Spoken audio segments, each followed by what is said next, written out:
कर्माबाई की जीवन कथा सुना रहे हैं भक्त कर्माबाई, जिनके यहाँ पर आकर के स्वयं भगवान श्री कृष्ण ने, जगन्नाथ जी ने खीचड़े का भोग लगाया। भक्तों, कर्माबाई जो है, इनके पिता जीवन राम दूडी 16 से 5 ईस्वी में नागौर जिले के कालवा गांव में जीवन राम दूडी एक जात थे, उनके घर पर कर्माबाई का जन्म हुआ। कर्माबाई के जो पिता हैं भगवान श्री कृष्ण के अनन्य भक्त थे। कर्माबाई का जब जन्म हुआ, उनके पिता ने बेटी की खुशी में मिठाइयां बांटी, बहुत बड़ा उत्सव किया और अपनी बेटी का नाम कर्माबाई रखा। कर्माबाई अपने पिता के घर पर प्रभु की भक्ति देखती, अच्छे संस्कार मिले। कर्माबाई थोड़ी बड़ी हुई। कर्माबाई की माता का स्वर्गवास हो गया। कर्माबाई को उनके पिता ने पाला पोसा। कर्माबाई बड़ी होने लगी। एक दिन कर्माबाई के पिता ने अपनी बेटी से कहा, बेटी, मैं तीर्थ यात्रा करने जा रहा हूं। हमारे घर में श्री कृष्ण जी की मूर्ति है, तो घर में भगवान जी को भोग जरूर लगाना। भगवान को खिचड़े का भोग अति प्रिय है। खिचड़े का भोग लगा करके तभी तू भोजन करना। कर्माबाई को उनके पिता ने पूजा की सारी जानकारी दी, खिचड़ा बनाना सिखा दिया। अब कर्माबाई के पिता जो हैं तीर्थ यात्रा करने के लिए चले गए। कर्माबाई जो है भगवान का भोग लगाने के लिए उसने खिचड़ा बनाया। बिना नहाए धोए खिचड़ी बना के तैयार कर दी और बाजरे की खिचड़ी बना करके भगवान के सामने भोग लगा के रख दी कि हे भगवान, मैं घर का काम कर लेती हूँ, झाड़ू लगा लेती हूँ, बर्तन साफ कर लेती हूँ, तब तक तुम खिचड़ा खा लो, तुमको भूख लगी होगी। कर्माबाई जो है भोली भाली थी, घर के कामों में लग गई। कर्माबाई ने कुछ देर के बाद में घर का काम करके देखा, खिचड़ी की थाली जो कि त्यों रखी हुई है।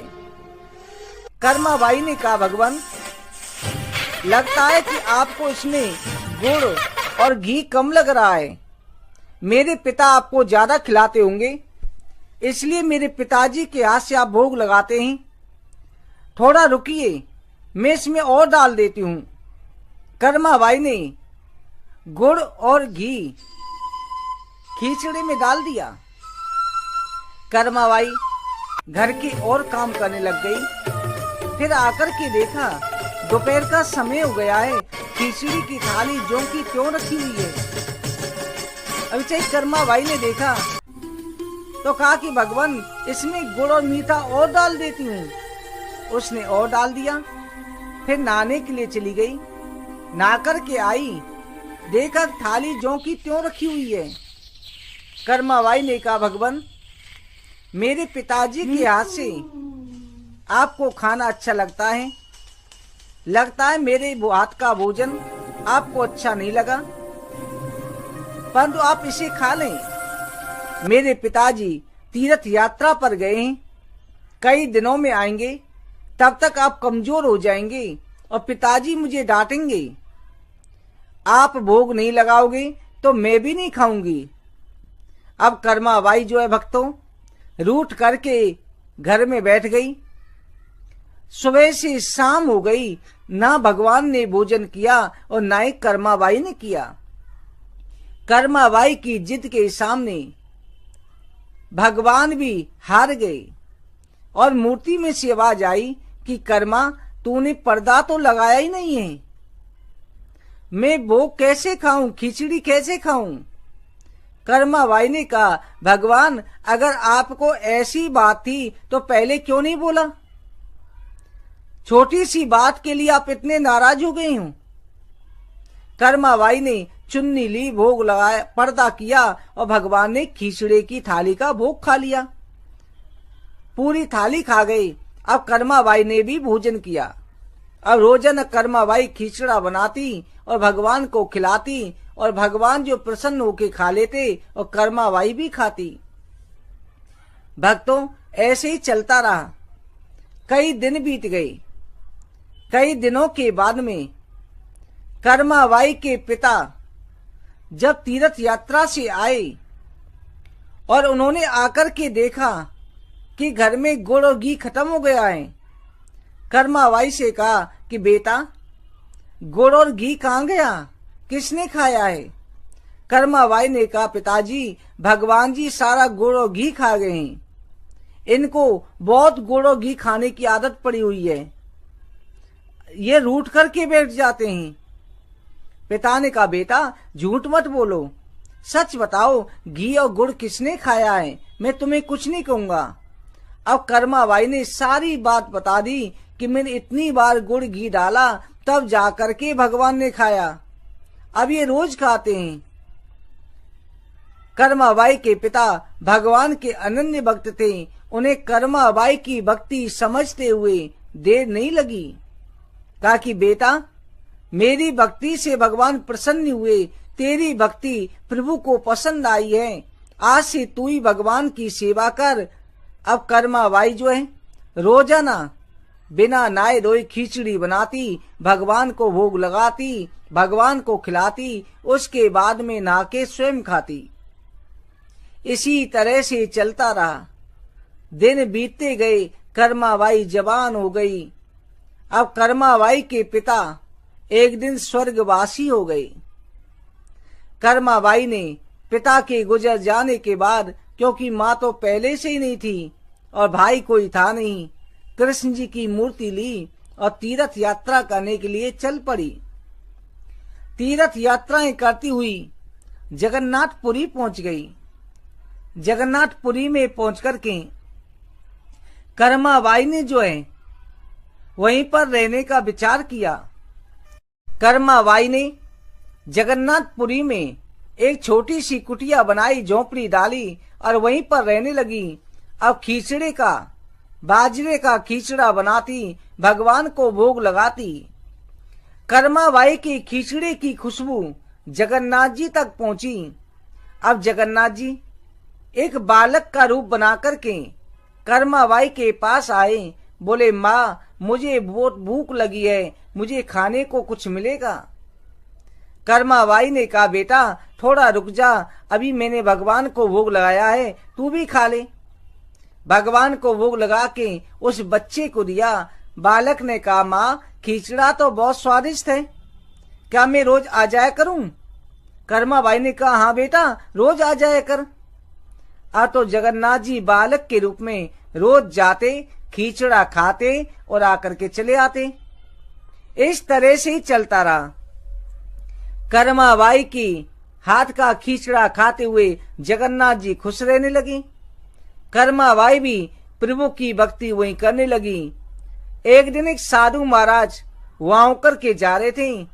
उन्होंने देखा कि कर्माबाई बिना नहा करके जगते ही खिचड़ा बनाती है, भगवान को भोग लगाती है, उसके बाद स्वयं नहाती है, खाती है। साधु महाराज ने कहा, कर्मा, तुम्हें जो है पूजा पाठ नहीं आता है, नियम नहीं आता है, बिना नहाए भगवान को भोग लगाते हैं तो पाप लगता है। तुम सुबह नहाया करो, उसके बाद में भगवान की पूजा करो, खिचड़ा बनाओ, तब भोग लगाओ। अब कर्माबाई भोली वाली, उसने वैसा ही शुरू किया। अब बालक के रूप में जगन्नाथ जी आते, आके कहते, माँ, मुझे जल्दी कर, भूख लगी है, जल्दी कर, भूख लगी है। कर्माबाई कहती, बेटा थोड़ा रुक जा, अभी मैं नहाई हूँ, खिचड़ी बनाऊंगी, भोग लगाऊंगी, तब तुझे दूंगी।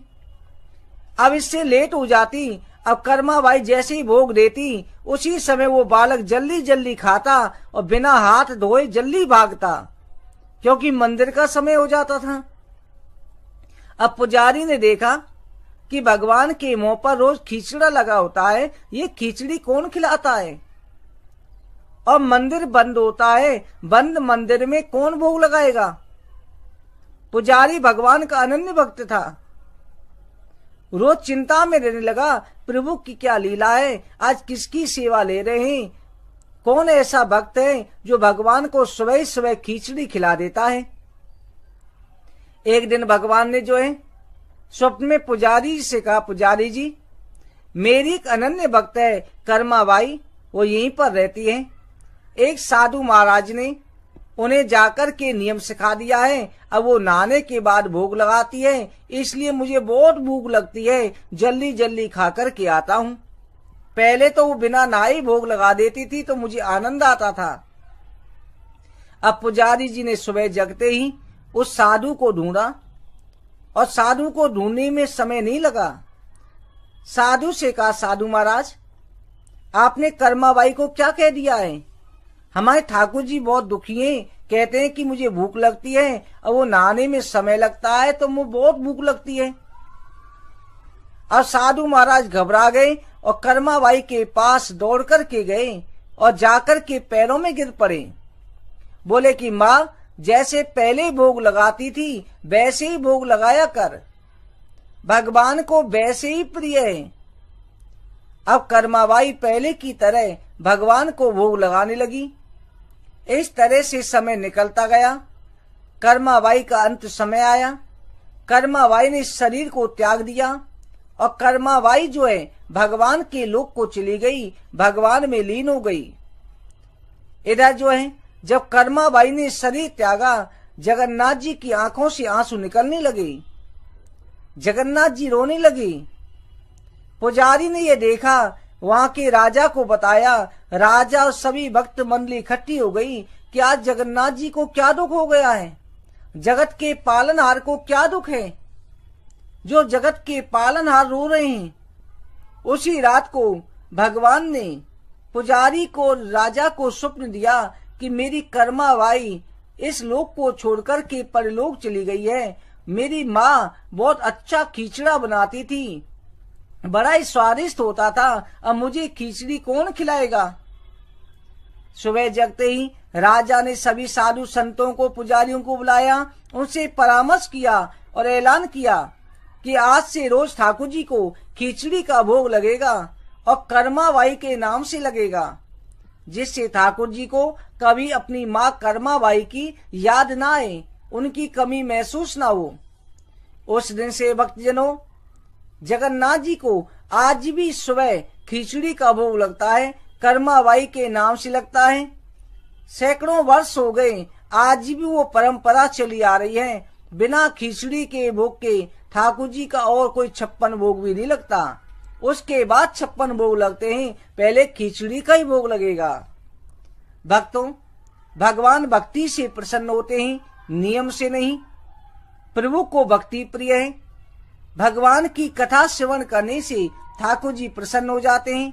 आप सभी भक्तों को ये कथा अच्छी लगी हो, वीडियो को लाइक और शेयर करें और भक्तमाल की कथा नित्य प्रति अवश्य सुनें। आप सभी को जय श्री कृष्ण।